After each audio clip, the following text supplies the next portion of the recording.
Hello and welcome to ComNections, brought to you by the Master of Arts in Communication program in the Johns Hopkins University Office of Advanced Academic Programs. Today's event features Ashley Duqué Kienzle discussing artificial intelligence in communications. My name is Peter Huggins and I'm the event producer. Please note today's program will be recorded and uploaded to the AAP YouTube channel under the ComNections playlist. During the program, if you have any questions, please feel free to use the Q&A function, and we'll answer as many questions as possible during the question and answer portion of the event. With that, I will turn over the event to our moderator, Patricia Hernandez, Assistant Program Director and Lecturer for the Master of Arts in Communication program. Thank you, Peter. I'm so happy to have Ashley join us. She's actually a double Hopkins alum, doing both her undergrad and master's with Hopkins, and she serves on a board at Hopkins, and she is the CEO and founder of Almma Health. So I'll turn it over to Ashley. Oh, and is in Barcelona. Yes, thanks so much. And I apologize in advance I have two adopted dogs, and one literally just pushed over my water as I was about to start. So I call him Duqué. So interestingly enough, as an aside, he had my last name before I ever adopted him. And so his name is Duqué, but we like to call him Duqué Dramatico because he's very dramatic. So excited to be with all of you today. And I'm just gonna get some slides going here to really just help along the conversation. As we are starting out, I'd love to know, so you probably know there's a chat in Zoom, and since we're here to talk about communications, I'd love for you to communicate with me as a part of this. Let me know where you are, can't really say calling in from, but signing in from. And like Duqué Marie, stop. Like Patricia said, I'm coming from Barcelona, beautiful Barcelona. So I'm 6 hours ahead of you, hence the barking, because Duqué thinks it's time to go out. Would love to know, oh, Dubai, amazing, where the rest of you are joining us from. And then we will, Baltimore, great. And then we will dive into DC, Chicago, awesome, California, fabulous, Seattle, so San Francisco. Just a bit about me. I have actually lived in 16 cities. So a lot of the cities that you're chatting about here, I have had the pleasure of living in, but now I live in Barcelona. But I have a background in communications and AI. So I did as Patricia mentioned, I did both my undergrad and my grad at Hopkins. My undergrad was focused on behavioral biology, so neuroscience, physics, but also psychology, anthropology, etc. And then I did my master's in this amazing communications program, and I focused my studies on behavior change. So I'm sure many of you have taken the courses like persuasion or communicating for social impact, and that has really helped shape a lot of my career. With, of course, my love for math and science and technology. So I got into technology after focusing a bit on communications, and then really wanted to get back to my math and science roots. And so I worked at Accenture doing technology strategy, then went to Capital One and moved more into the technology and product management space, then moved on to Amazon, Meta, Babylon Health, was most recently at Changing Health, and really the last a bit at Capital One, but really definitely since Amazon, I've been focused on using artificial intelligence to change behaviors. And so we're going to talk a little bit today about how artificial intelligence can be used in communications. Please feel free as I'm going through, if you have any questions. So there's the chat, of course, but then there's also the Q&A section. So if you have questions, please feel free to pop those in there, and I will try to answer those. All right, so artificial intelligence, it's all the rage, particularly with ChatGPT coming on stage the last couple months or so. I'd love for you to put in the chat, what is one word that you would use to describe AI? And just as we're doing that, I'm going to use AI and machine learning interchangeably. I will focus mostly on AI, which is a kind of a bigger umbrella, if you will. Kind of when you think about like communications, and then you have marketing, integrated marketing communications, etc. I'm going to use AI, which is the bubble, or excuse me, the umbrella. And then machine learning is really one of the types of AI, but I'm going to use them interchangeably. So in the chat, there's no right or wrong answer. This is just your personal, how you would define it. One word or two that you would use to describe artificial intelligence or AI. Love it. Okay. Tool, mysterious, automated, data analysis. Great. So some people say scary, robots taking over the world, artificial, inspirational, everywhere. Definitely. Great. Great. Love it. So many different ways to think about it. So there's a really, as you said, everywhere. There's AI is all around us. There was recently a Pew Research study that looked at the knowledge, if you will, or the awareness of AI. I think it was particularly focused on the US, but take a look. There's, I think, 6 questions or so that really try to gauge how much people know about AI. I'm proud to say that I got them all right, but for the love of God, I better, because I work in this space. But it's a fun little quiz. But most people don't realize that they're actually using AI. But one of the quotes that I love about AI is this one from Larry Page. And at the end, he says, we're nowhere near doing that now. However, we can get incrementally closer to that. And that is basically what we work on. But I think if we really dive into where we are with AI, and we'll talk about that today, we're a lot closer than we actually think we are. And we're leveraging it in our jobs, in our lives every day. And so today I want to specifically talk about 3 different things and then one overarching theme. So recommendation engines, messaging optimization, generative AI, because like I said in the beginning, it's all the rage right now. And then I want to talk about ethical AI because it really does apply to all of us. Every single one of us who are leveraging AI as a part of our jobs or as a part of the broader ecosystem are responsible about how we both use that AI, how we implement it, and of course, really the different implications that it has on society. And so that means we have to be aware of how we're using it. I apologize, the dog is very vocal this evening here. So AI is all around us. We use it in Google. We use it in Amazon. I'd love to hear in the chat, what is one place that AI is used that you didn't realize or that you think it might be used that scares you? So if you use a Echo, if you use a Google Top food delivery, definitely. If you use Google Maps, if you use really Amazon search, medicine and health information, yes, it's being used a lot more in those spaces now.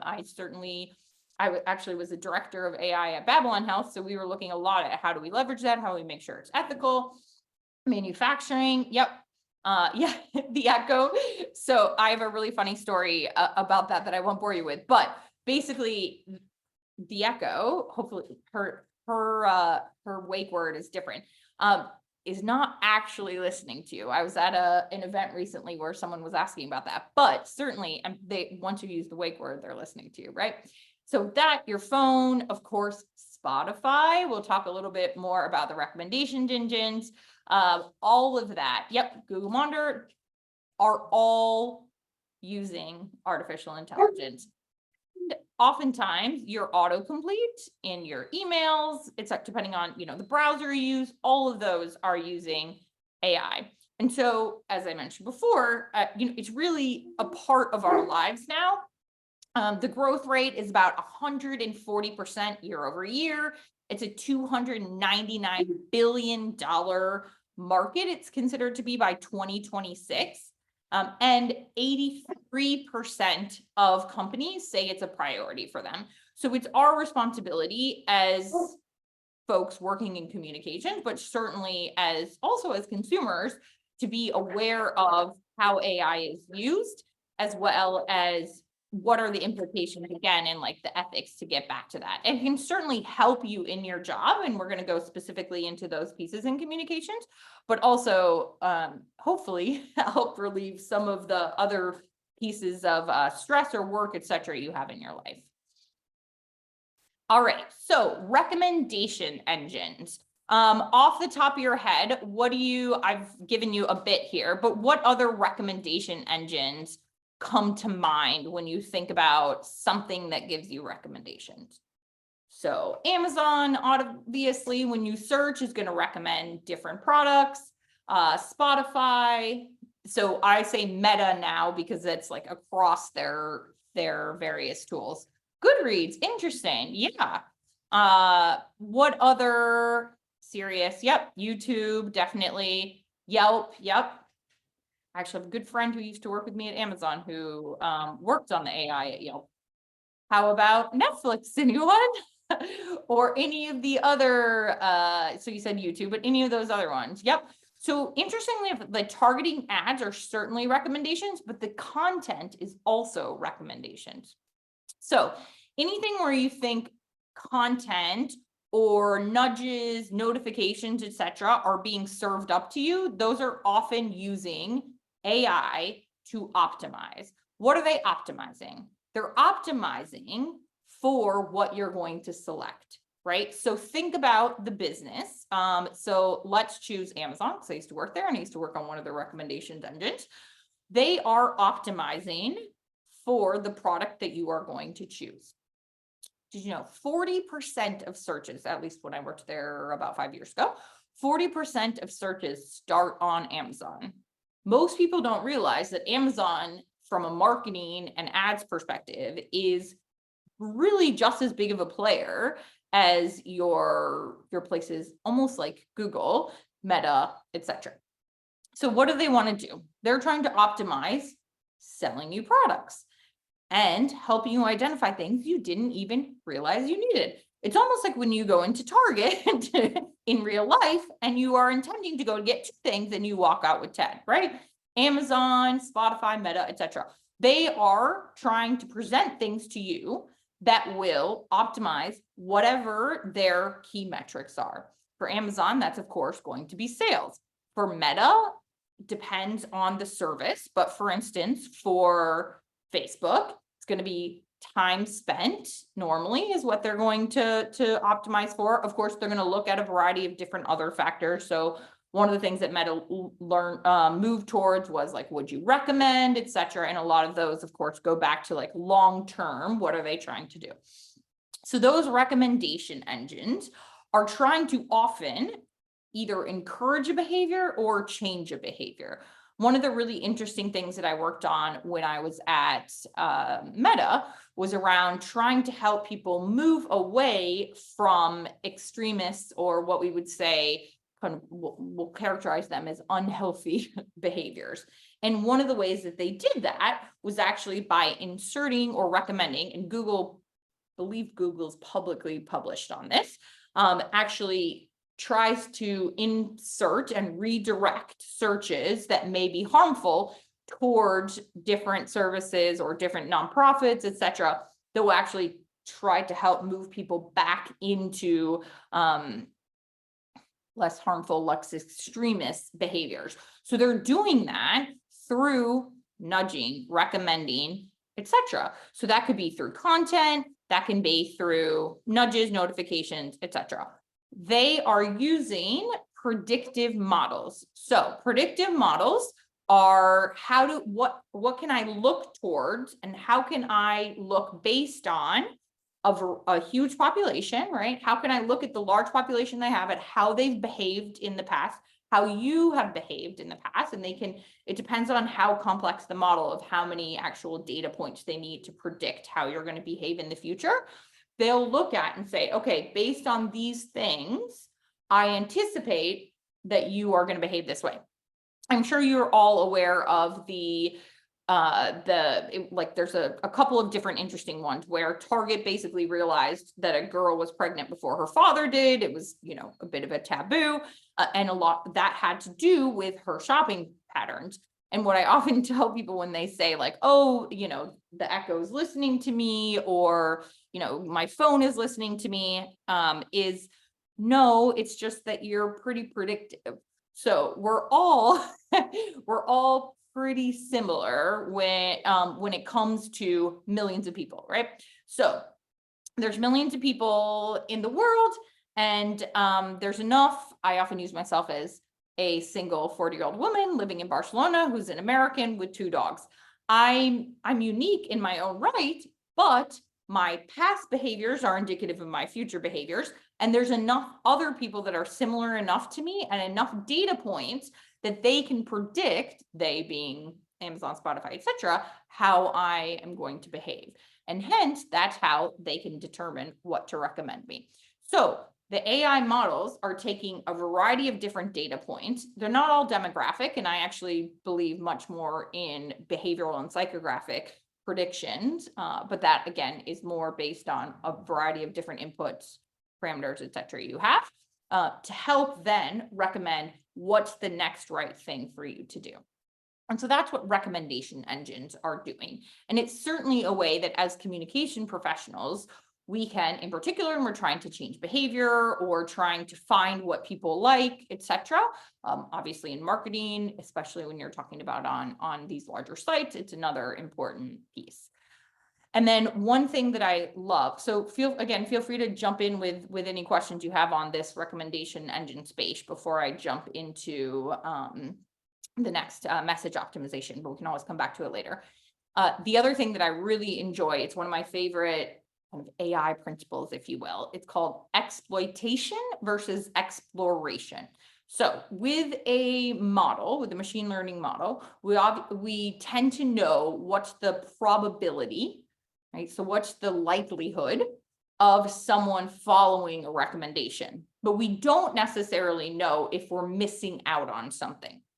So let's say on Spotify, I really enjoy Christian worship music, and I also love Celine Dion. So Spotify knows if we serve Ashley up the next song on like a Christian worship song or on Celine Dion, she's going to like it, right? But what they don't know is there this new genre or is another area where Ashley also likes? That's that exploration piece.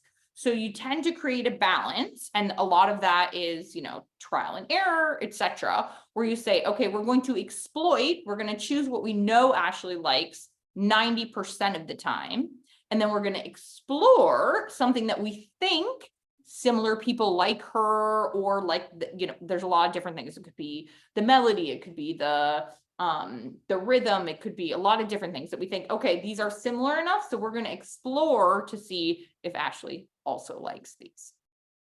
Super fun principle, I think, at least.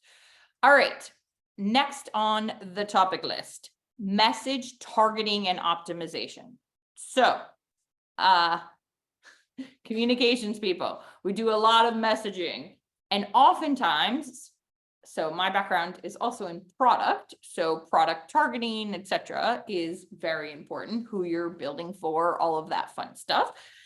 Obviously important as we think about how do we help people to both have a message that resonates them, certainly with behavior change. How do we make sure that they're then going to act subsequently because of that marketing or messaging, etc.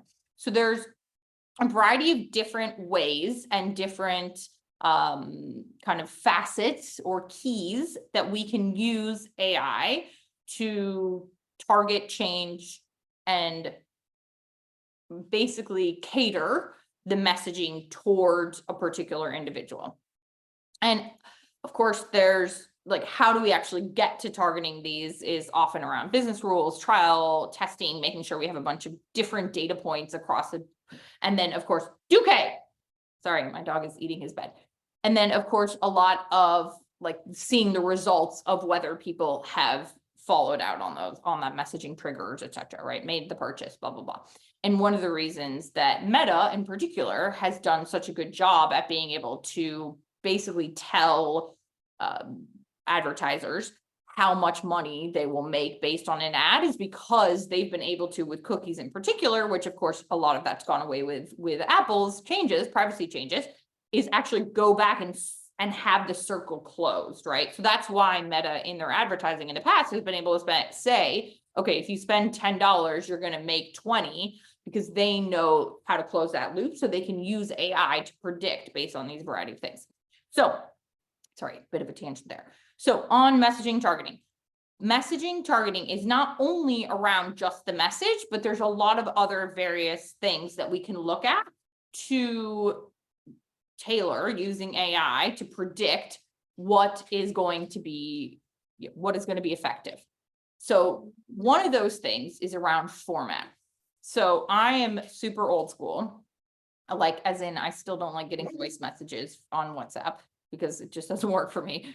Videos, I'm not really a video person, not my thing. I love podcasts and I love like digging into the research. I mean, I did go to Hopkins after all. So for me, the way that content is served up, I really need content that is going to give me the details. For other people, particular, probably in the younger generations or other people who just really love videos may be the best way for them to consume content. Another thing is tone. Some people want it very scientific. Like I mentioned, they really want to get into the details. They want the tone to be informative. Other people may want the tone to be humorous. They may want the tone to be in a more, like in an informal manner. Another piece is channel. So are you serving up content through TikTok? Are you serving up content through email? Are you serving up content through in your in-app notifications? All of those are different things that you can train a model to try to optimize. Repetition. So the rule that 3 times is actually, yes, a general rule, but not actually predictive for everyone. So some people may need to see an ad, may need to hear a message. And remember, complexity of the message is different. It also has an impact. Who actually delivers the message, whether it's through a friend, a colleague, through a doctor, through a celebrity, all of those things are different based on the individual. And then of course, like I said, how often it is done. Motivation is another thing. One that can be tailored and that can also be optimized using AI for the individual. So particular in behavior change, motivation is really important. First, if someone said to me, oh, Ashley, you should not have that second glass of wine because it impacts your child. Well, I don't have a child, so that's not going to motivate me. But if you tell me it's going to impact my mental stamina and that may impact my cognitive abilities in 10 years, you better believe that's going to motivate me, right? But all of those things are different, and we can actually use AI models to help us tailor the messaging and tailor the impact. And then timing. So one of the things, I don't know if I have an Apple Watch, and one of the things I find really annoying is that it always tells you at the last 10 minutes of the hour to stand up. And it's like, bro, if you had told me at the first 10 minutes when I didn't have a meeting, then I could have stood up. But now I'm like in a meeting. I can't just stand up. I mean, it's of course a bit easier now that we are mostly working from home with our annoying barking dogs.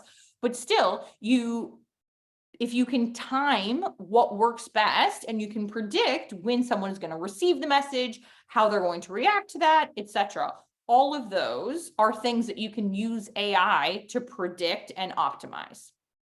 And then, as I mentioned before, testing those, and the model will actually continuously learn and adapt based on additional data points and what works best in the particular areas. And then the behavior, as I mentioned before, oftentimes past behavior is an indicator of future behavior. Here's the annoying barking dog. Sorry about that. And so those are other, what you would call features that you want to use in the models to help you make sure that you are coming up with the most predictive models. I'll let you look at this handsome, annoying. We can all predict that Duqué is going to bark before the end of this session. All right. Any questions on what I've covered thus far? Whoops.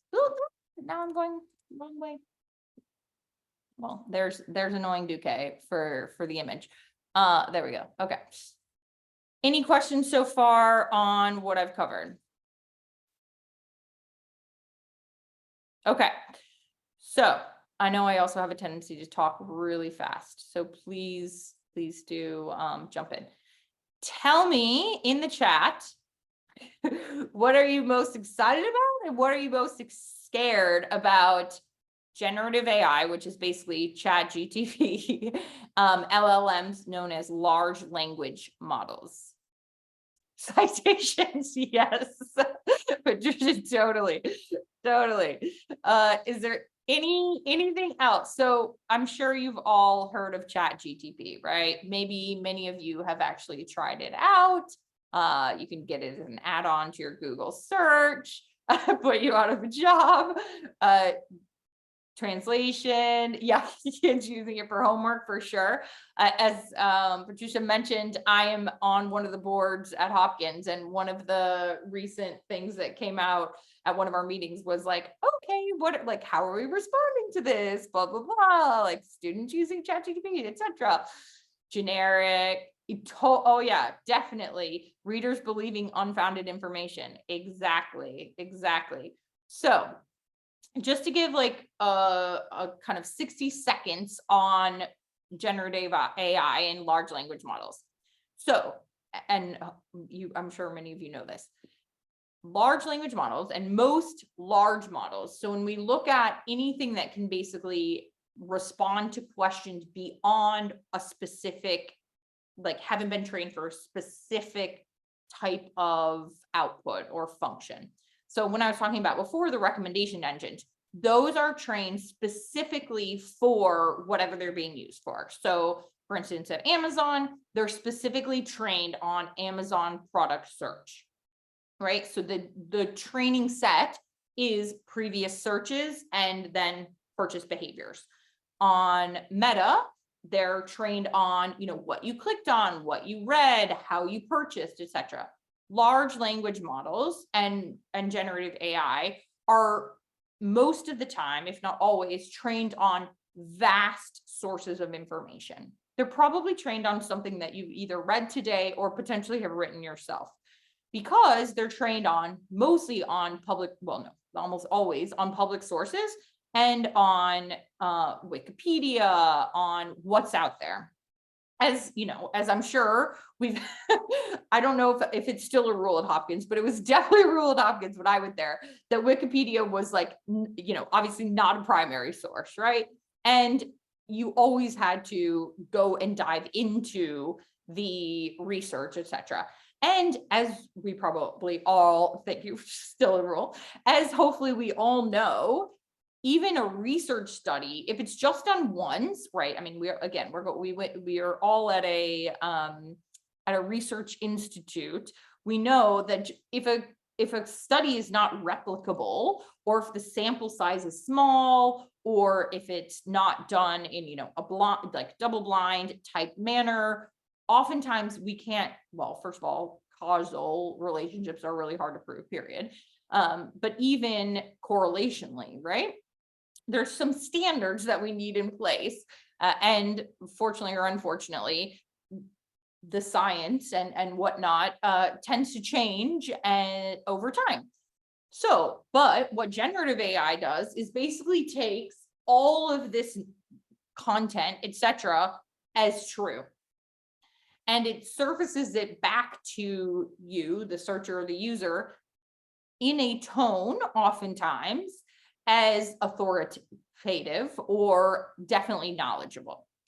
So there are a lot of things that we can use generative AI for, and certainly directionally it can be helpful, but it's not a source of truth without ensuring that the other pieces and the other, the source content, if you will, right, those primary sources are true. So generative AI can be helpful in places where it may give you ideas, in places where you want an outline, where maybe you're kind of balancing a variety of different things, but it is not a clear source of truth. And I've been reading a few articles in preparation for this, and just in general, AI can't pet me, says Duqué. Very true. Maybe it can make him stop barking, though. That would be nice. Or stop chewing the things. And so it is one of the tools. Someone said earlier on that AI is a tool. Generative AI is a tool. Large language models are a tool. I actually looked up a couple. I'm building at my company. I'm building the app using basically like a no code, low code platform, but connecting to a bunch of different APIs, blah, blah, blah. And I used it to say like, hey, based on what you've seen out there, what are the top carbon, basically, how do I predict the carbon of a different meal, a dish, right? And so that can give me like, oh, here's 10 different options of what we found as carbon calculators. Great. I'm not going to make my decision purely based on that, but it gives me an indication of where to go look. Is there anything that any of you have used the ChatGPT or any of the other variety? So there's also ones, of course, that make images and etc. that you've used generative AI for and found helpful or frustrating? I did find something that was not true the other day on it too. So I made sure to give it a thumbs down in my feedback. Interesting question. Should colleges have more open attitudes towards students using AI? I think it's one of those things where we can't pretend that it's going to go away, because it's not going to go away. It's how do we teach people to think for themselves? How do we teach critical thinking? How do we teach that it's a tool similar to Wikipedia, etc.?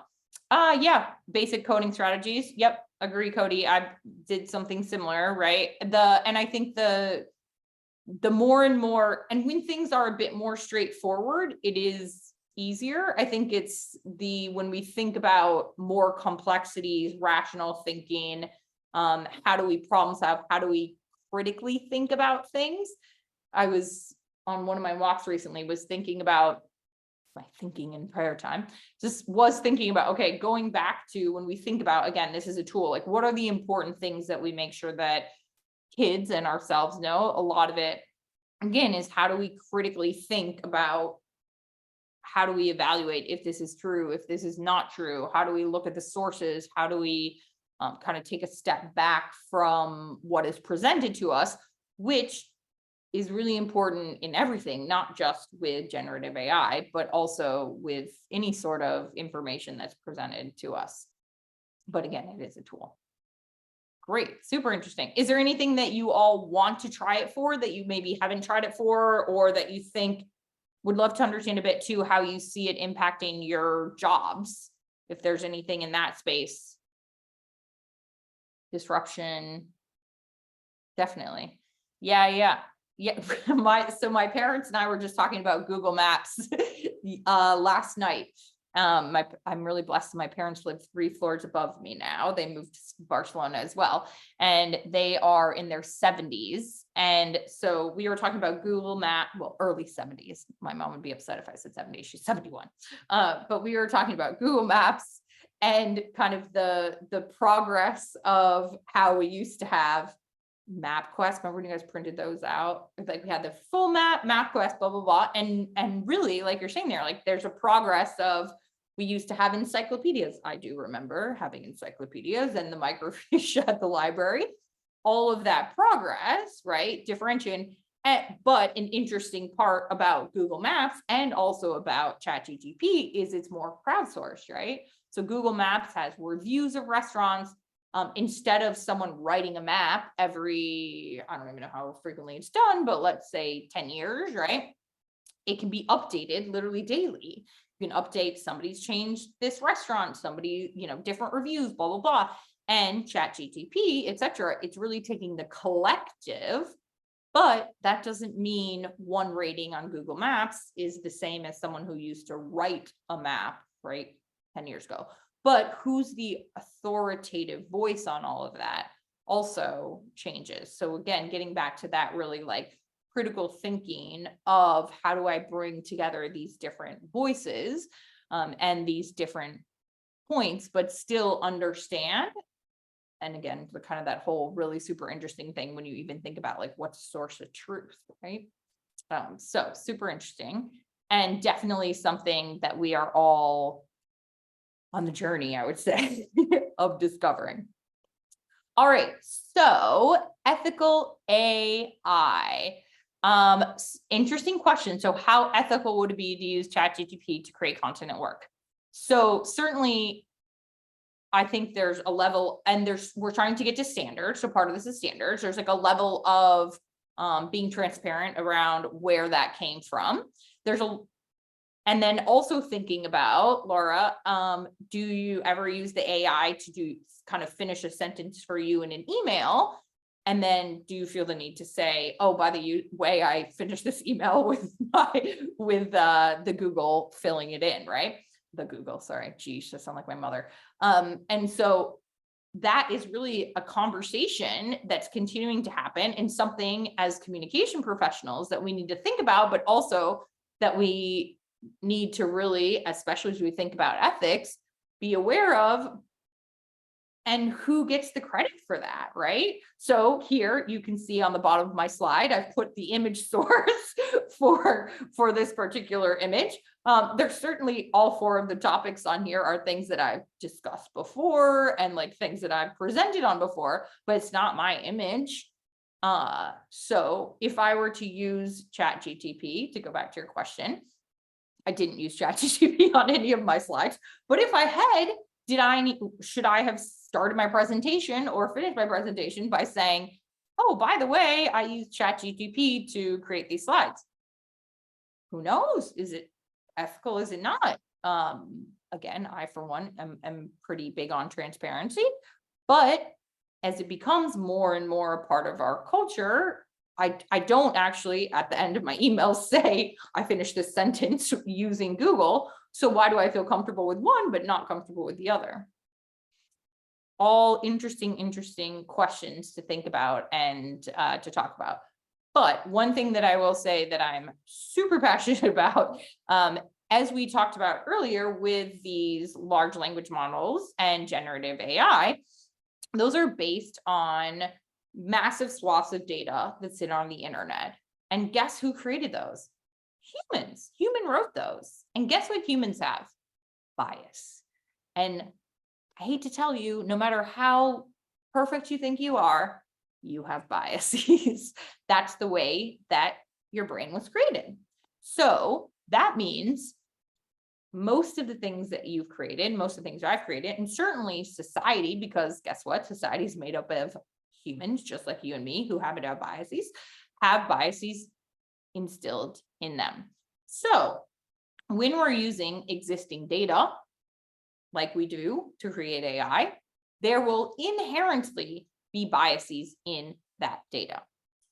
That doesn't mean that you're evil. That doesn't mean that the data is evil. It means that it's all of our jobs to look at what biases are being perpetuated by that data.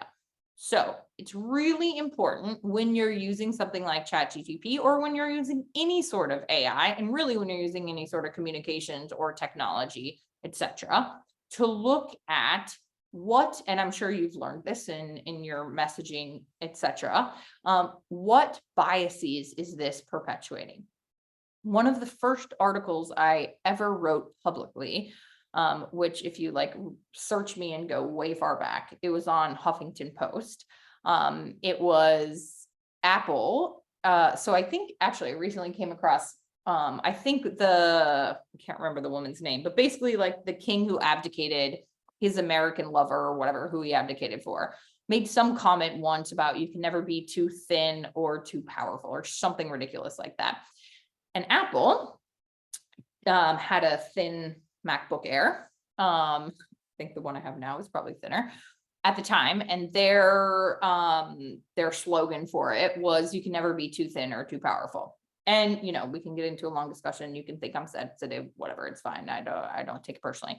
But for me, because I had then recently recovered from bulimia, it was a really triggering, just like very insensitive thing for them to say. And something that I thought really perpetuated, particularly we're on International Women's Day on Wednesday, perpetuated negative messages for women. And so that was something I felt that the people writing these slogans, which by the way, if it was anything like it is now, probably mostly white men, at engineers who were working at Apple, was just not considerate, right? And that was actually real humans looking at messaging, testing out messaging, thinking about what works. And so I wrote a piece and said basically it was insensitive. They took it down. I'm sure it had nothing to do with me, because the International Eating Disorder Association also like made some, brought this to light. But that was way before AI was being used for messaging. So imagine now taking bias from the swath of the world to write messaging or communications or anything that may be. I don't know who's at the door, but they're going to have to stay there. And so as users, as communications professionals, etc., it's even more important that we are not just taking what we read, not just taking what's regurgitated from AI, from models, but really digging into what are the things behind the models, the communications, all of that we're doing, and are they speaking, truth? Are they reducing biases? And are they perpetuating the things that we want them to? And so it's really, really important that as communications practitioners, but really anyone, again, working in technology, that we're looking at these various facets. And so I won't go through them all because they're not all relevant to communication. Some of them are relevant more to like people creating the models, etc. But there's transparency, audibility, explainability, interpretability, and then of course, whether that's fair. All right, so we have about 15 minutes or so for questions.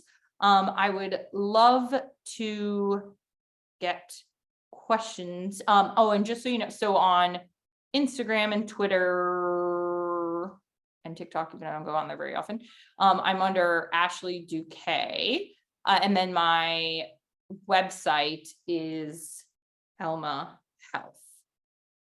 All right, what questions do you have that I can answer?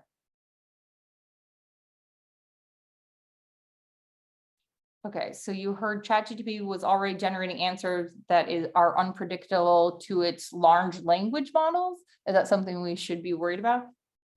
Well, so the thing with large language models and in general is they're not really predictable because they're trained on a broad swath of the internet. We don't actually know the weights that are going from one source versus the other. So I think the challenge, of course, is going to be that it is unpredictable. So there's different kind of training models where there's experts that are looking at different answers to different pieces that are then subsequently trying to enhance those. But I think the main kind of question, etc., that we have to go back to is saying what we can't use it as a source of truth, of its only source of truth. We have to dive back into the explicit sources, etc., and that's not possible right now. And that goes back to some of the ethic pieces where it's like explainability. So how do we move back from this piece of information where it came from? And in most black box models, that's not possible. When looking at AI related jobs, companies, products, etc., are there any signs we can look for to see if they're using it ethically? Oh, great question. Diversity is a huge one. So if it's a bunch of Ashleys on the team all making decisions, they're probably not doing it the right way, because diversity is imperative to have ethical AI. Are they involving the people that it impacts? So as they're developing models, are they talking to the people that are actually going to be receiving the output of those impacts? Are they publicly talking about their standards and that AI is, or ethical AI is important to them? Are they part of groups that are trying to create standards for ethical AI, etc.? I would also ask, have they ever rolled back a model? So how do they balance what's most important in a model? How do they train it? So one of the things sometimes people will say like, oh, well, we use representative data samples. Well, representative data samples does not mean that you're actually achieving the same standards across diverse data populations. So let's say like 20%, like back in the day, 20% of women are in arts and are in science and engineering. So we have 20% of the data for women in engineering to predict. Well, that doesn't mean that it's actually going to give you the same results, so the same probability for women as men if you're making this prediction. Same thing with like racial, etc. So ask them how they're measuring the success of their various models as well, and are they even measuring across diverse populations? Because if they're not, they're probably not doing it ethically, because it probably doesn't matter to them. And again, I don't just mean gender or race, it's also socioeconomic, it's also country of origin, language, all of those various things. As a translator, I'm curious about how ChatGPT is functioning across different languages. Good question. So I haven't seen the actual output around like the accuracy or the pervasiveness, but as someone in Spain, I know it's being used still in different languages.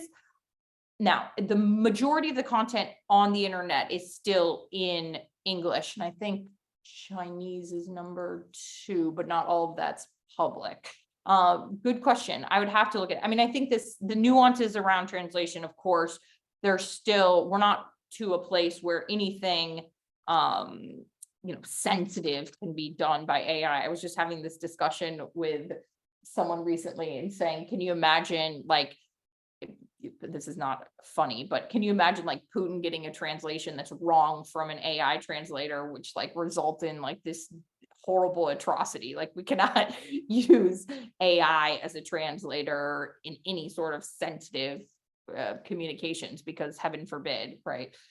Something is misinterpreted, or a word is, one thing in one type of Spanish and one thing in another. But interesting, super interesting. And I'll have to dive into that more, because I don't have to say I don't know a ton about it. Okay, so AI helping in changing behavior. Fascinating. This is literally what my company is based on, and something I'm super, super passionate about. So I could go on for a whole nother hour about it, but I won't. So behavior change is really, really hard, as we all know, right? And there are 3 key things to behavior change: agency, urgency, and opportunity. So agency is, can I actually make the change?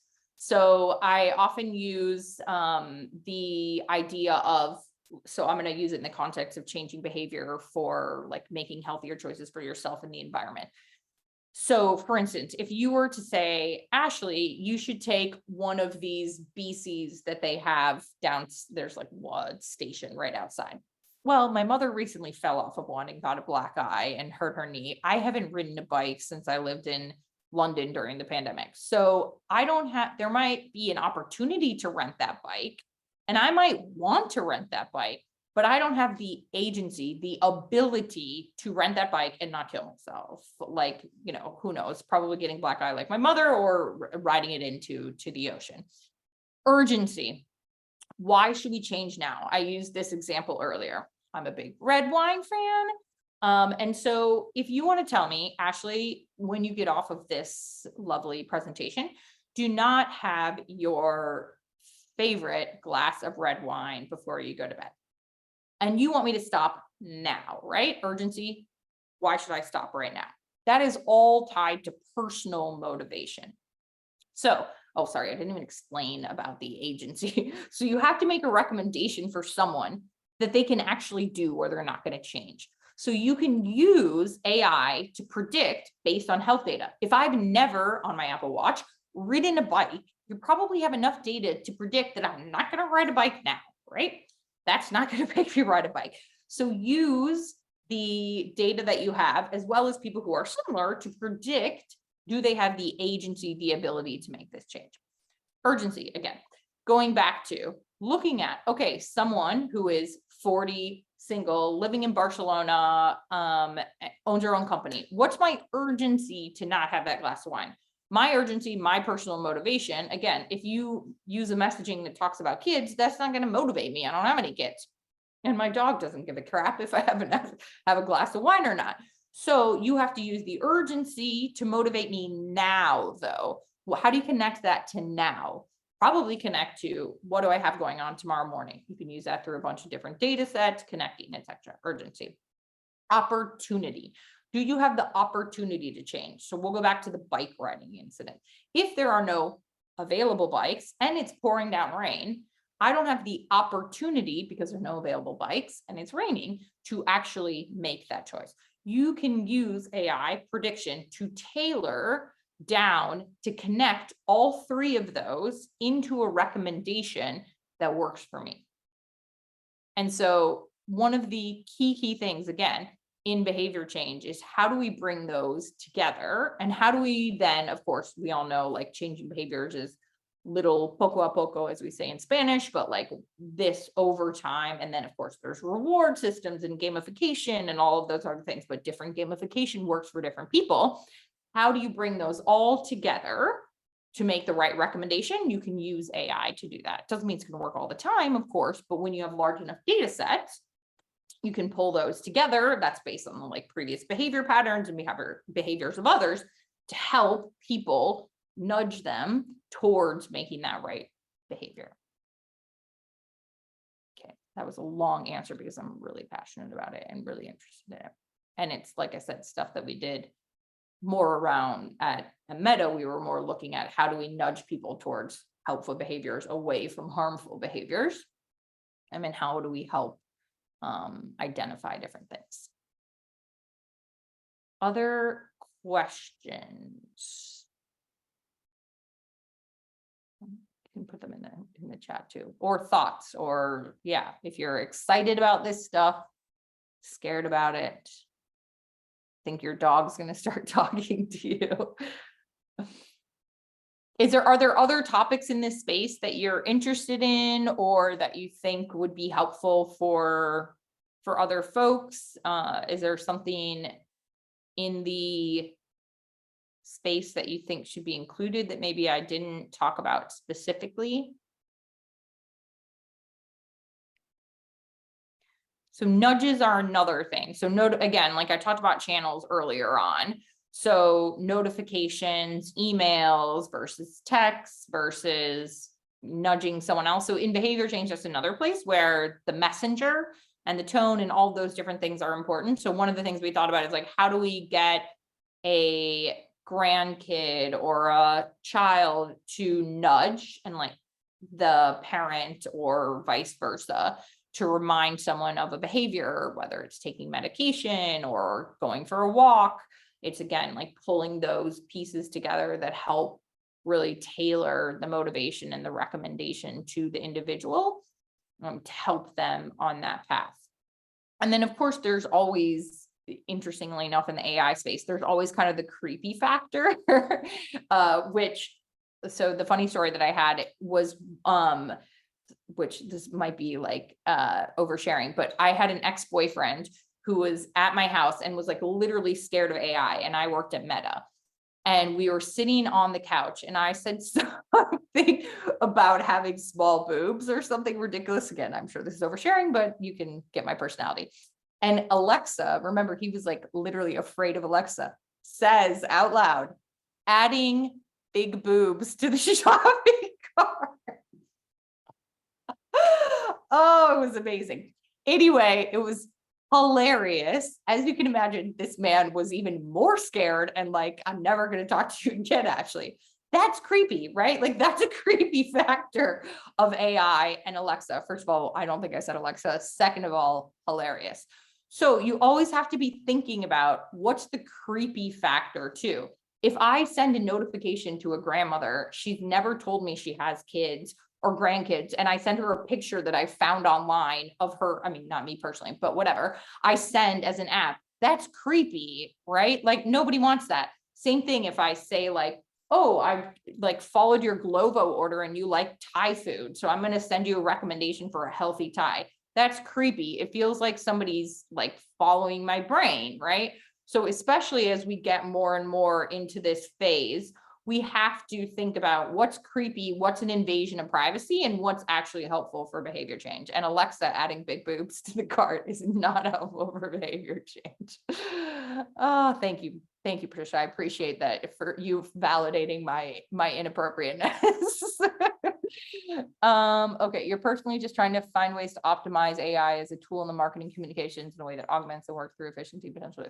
Yeah, and some, I mean, remember also like efficiencies and process improvements aren't always AI. You can do that through like basic business rules.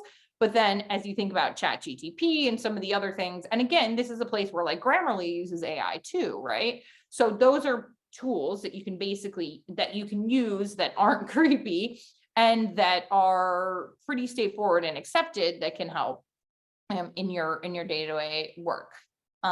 You're interested in how generative AI or AI general can aid rather than harm or obliterate writing and writers without the ethical violations it could incur. You have a long way to go for that actually happening, but there you go.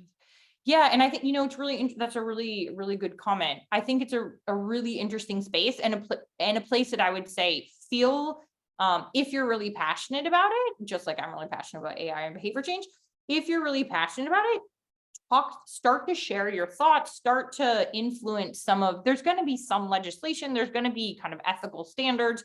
I'm sure there, I don't know personally, but I'm sure if you ChatGPT it or Google it, there are organizations that are starting to come together to think about how do we make sure that we are putting the right, guidance, guidelines, etc. Maybe at some point it'll become a law, hard to know. I don't always believe in like that policy is fast enough to catch up, but like start to influence that and have your voice heard. And the other, one of the things also is when you think about in videos. So I was working with a company, just a couple friends that are kind of advising that we're doing basically where they can translate and make, well, it's deep fakes, but they were trying to do it in an ethical way where it's like a news broadcaster and it translates in a different language, blah, blah, blah. And we were talking a lot about like, what's the underlying tech? How do you make somewhat of a watermark in the video so that you can determine whether this is a deep fake or blah, blah, blah. But but put your voice in, have your voice heard as a part of those discussions. It's really important that there's a lot of different people that are saying, hey, this works for me, especially as I said before, people that are in those industries, in those areas. I don't believe that all of that is going to go away. That like as in writers, producers, all of that. I really believe that there's still a strong place for human creativity and for uniqueness, if you will. But I'm also not a futurist and certainly don't know where it'll go, but I would love to see all of your voices as a part of that discussion. Just like I am very passionate and loud about my voice. All right.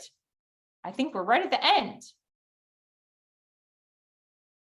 Patricia, turn it back to you, but here's my contact information for everyone. Please feel free to reach out, LinkedIn, etc. Would love your thoughts and opinions and feedback and recommendations.